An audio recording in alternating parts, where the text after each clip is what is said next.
Guys, I'm going to tell you a story about a tiny homeless man that, even as a police officer, shocked my world. Somebody I was friends with for 15 Yeah. years who kind of gave me his life story, and truth is definitely stranger than fiction. And I promise, guys, we're going to go down that rabbit hole. But first, a Kris Tanto Paronto story. How did I meet Kris? So they were having the red carpet of 13 hours It's nice. in, Yeah. in my city Aventura, and I was a veteran police officer at the time at the movie theater. So I was kind of assigned to the director, Michael Bay, and just assigned to just kind of make sure things went smooth and everything, and just kind of shadow him around.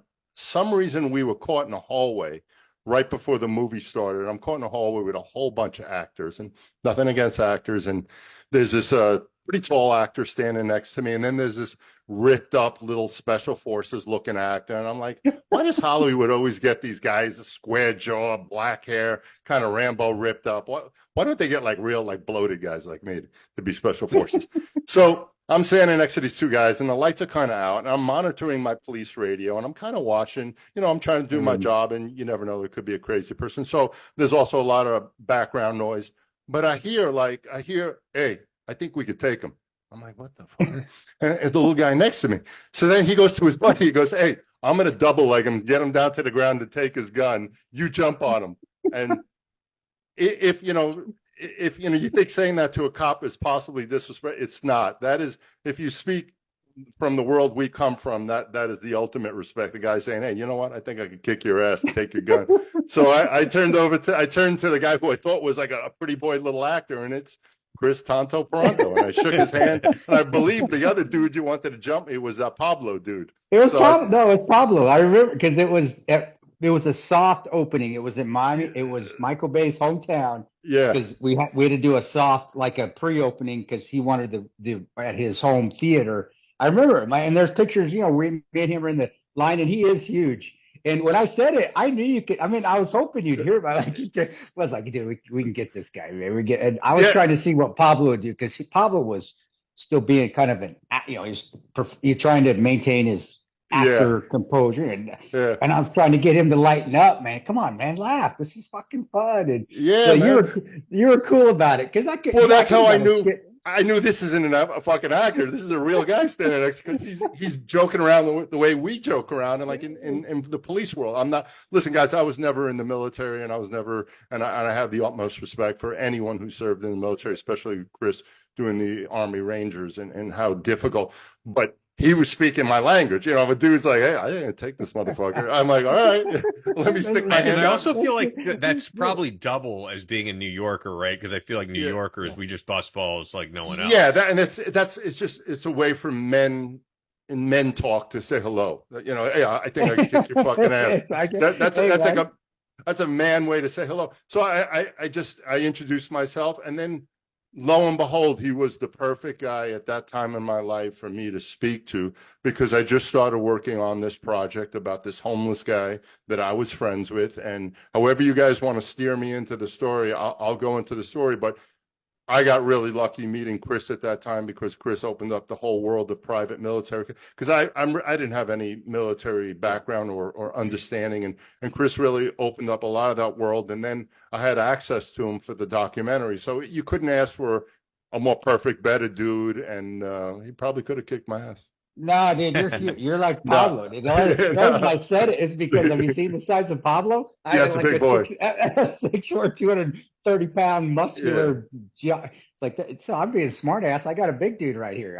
And I can run. So if you started winning, I just take off and leave him, man. But I, no, I I mean, I I watched I want. watched the interview with you and Pablo, and I didn't know anything about him.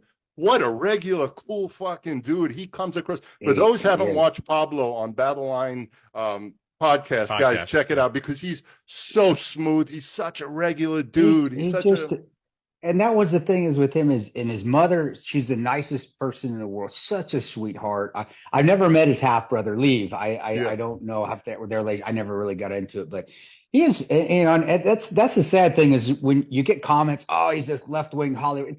No, he's not. He just does his thing. If he agrees with yeah, you, he agrees. If he doesn't, he doesn't. Does it mean he's left wing? Does it mean he's no, he just Pablo. And yeah, that's why I'm glad, most people will pick up on that if they can get past their politics. they'll just find it. And with me, him and I are still friends, obviously, to this day. I can talk to him yeah, just like I can talk to you. It's like, hey, yeah. motherfucker, what's Yeah. going on? Hey, No, son he of a was bitch. very, I was pretty Yeah, shocked. Like he was such a regular street guy. Just, yeah, he yeah. came off as such a gentleman. And I was like, yeah, I guess they did pick the right guy to play Kris. So, Nah, Yeah, great definitely. job. That was they my did, first man. time meeting him too, and I was in the studio, so it was cool getting to meet him in person. I definitely, obviously, want to get into the documentary. I'm sure some people have seen it. Some people here are going to end up checking it out after this interview.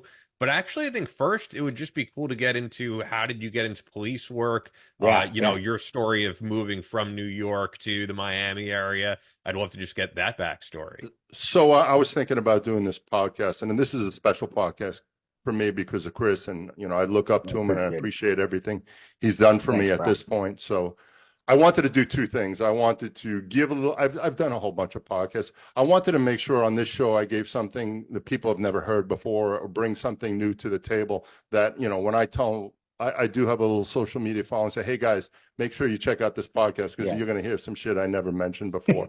So I never really talk about, especially on social media, I don't really talk about my background, but I'm going to spill it all out for you guys. But I think it's a good lesson, especially special forces guys, military guys. I think we all kind of came from hard backgrounds and a little bit of difficult and some adversarial stuff as Yeah. kids. So Yeah.